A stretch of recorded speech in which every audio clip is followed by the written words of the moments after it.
As of right now, your brake is all the way up. it's up. It's you know, battling that damn master really was kind of problematic. Right now, what I'm gonna do, because I was battling, you know, as you guys saw, I got that hydro booster back up and running, and then I was going through a little issue that my brake pedal was sinking down and whatnot, and finally we got it to really settle in. So I'll run that through you with these guys right now in a minute, but for right now I'm gonna connect the power right here on my brake pedal, because that's kind of what initially told me I was having a problem. Every time I'd start the car, my brake lights would kick on, and that's because the brake pedal would just sink all the way in. Now, going in online and going through the various rabbit holes that you go walk into, sometimes, guys, less is more, and stick to the simplicity of things. So I disconnected it because my brakes were on consistently every time the car was on, so we figured out why. So right now we're gonna connect it. It's still a little loose, so I'll come back in here and tighten it down, but it's not activated. Fat fingers in small places are hard. Ah, there we go. Did I get it? Oops, no. Nope. I did not. There we go. Now, like I said, guys, what kind of gave it away that I was having an issue here was that I kept saying my brake pedal, my brake lights kick on. And as you guys know, that shouldn't be happening. So every time we would start the car, our brake lights would kick on. Well, that's what would happen was the, you know, our hydro booster would activate, and due to the fact that I will tell you why, this thing would just start to sink in. We sunk down, we turned it on. We also had a whole bunch of air in our brake line, so to put it all together, we're gonna power it up and see if it does right. All right, let's see. Give it some power. It's a nice muggy day today, so if I'm sweating and look like I'm glistening, it's nice and hot here. All right, we got some power going to it. Let's see. So like I said, guys, every time I turn it on, my brake pedal would just start immediately sinking. So I know that we already took care of that. I'll tell you what happens. But what I'm going to check right now is that my lights don't kick on, because then that means my brake pedal is still sinking in. So let's check that out.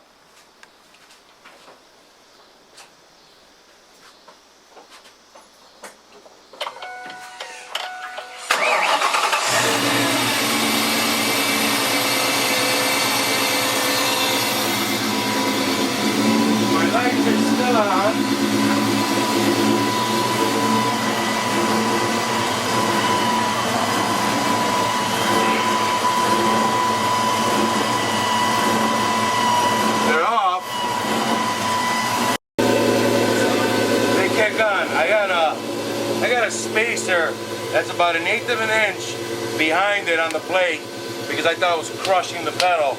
But as you can tell, let's go back inside and I'll show you the problem. As of right now, my brake pedal, this is my clutch, this is my brake pedal. That's my pedal. Those are my brakes are activated. Right there. Yeah. Alright? You can hear it, because it activates the hydro booster, it activates the power steering and everything. Boom. Those are my brakes. And that's not a big drop. Before I was hitting the ground. Alright? Look at that. So there's no reason why my light should be on. I just have a big old fat spacer right here in between it. Let me see if I can get some light in here. I got a big old fat spacer here that I'm going to go ahead and remove to give me the slack that I need just to keep the pedal the lights on. Obviously, when it turns on, you see I can pull it forward a little bit. When it's activated, it sucks in, and it turns off. But before, my pedal was hitting the ground. So right now, if I was to push the brakes, that's about as far as I'm going. I'm going to tell you, that's nice and tight. The tires don't move. My emergency brake has a very minimal travel, so we're really good on our brakes. Now, let's go into the hood and I'll show you what happened.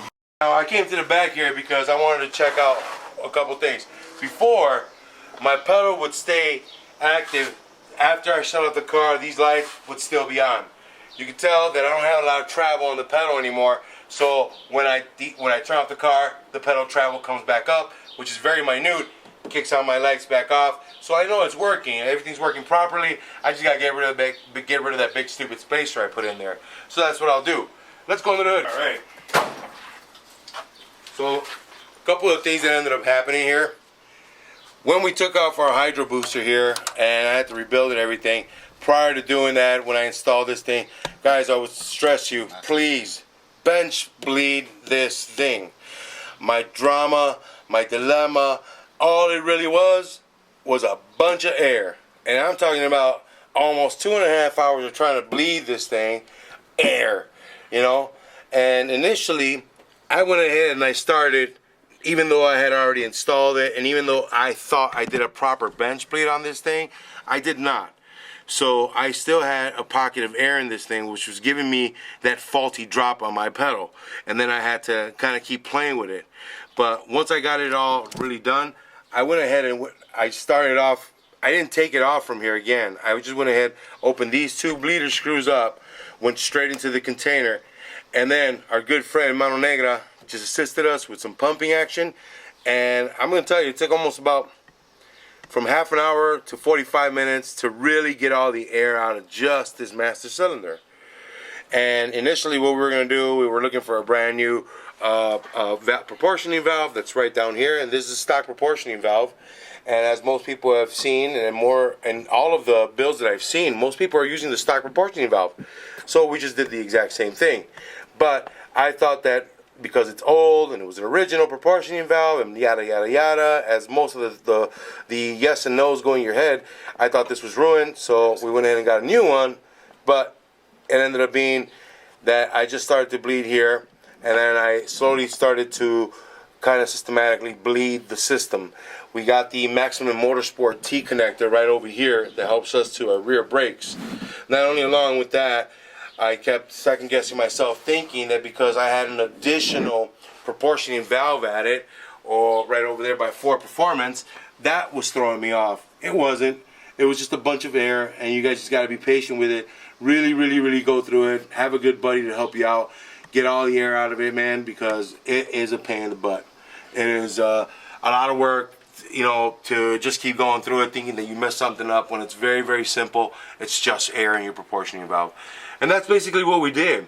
So once we got this guy all bleeded out and everything, we got all the air pocket out of this, we got all the air bubbles out of here, as far as I could tell, we went ahead and just went down the line. I did this guy next. And then we went down to the braking system. Now, there is a way that you bleed brakes. A lot of people will tell you just open a valve or whatnot. But the typical way that they tell you is go ahead and start at the furthest tire away, which in our job would be rear tire, passenger side, and you work your way through it. So it'll be your rear right, rear left, front right, front left should be your last tire to be bled. And I'm telling you, we went through about 2.5 hours of doing this until we got it. And I'm telling you right now, man, we've gotten way closer than most people think. The car starts. The car has braking power now. So the only other thing that we're going to end up doing right now is getting the seat in there to test drive before anything. So guys, just giving you a quick update with this system that we had. We were second guessing ourselves. We were going to make another video that we ruined this car, that we ruined the proportioning valve, we ruined our hydro booster, but it's not true. We did do everything right. The only thing we didn't take enough time, or I didn't take enough time to go ahead and bleed it out. Other than that, guys, that's it for tonight. Stay tuned. Coming up, we're going to put the seat in here and go for a couple little trial runs. We're not doing any burnouts. We're just going to move it around. We're going to make sure the TKO 600, I think we have in there. Yeah. We're going to make sure the TKO 600 is hooking right. We got all the fluids in there right. We're going to make sure our differential's done and everything right. We're not mauling up any gears and whatnot. And then we'll be moving on further. So stay tuned, guys. Thanks for tuning in for this recap. I'll see you soon. This is Alu MCSC Green Wheels.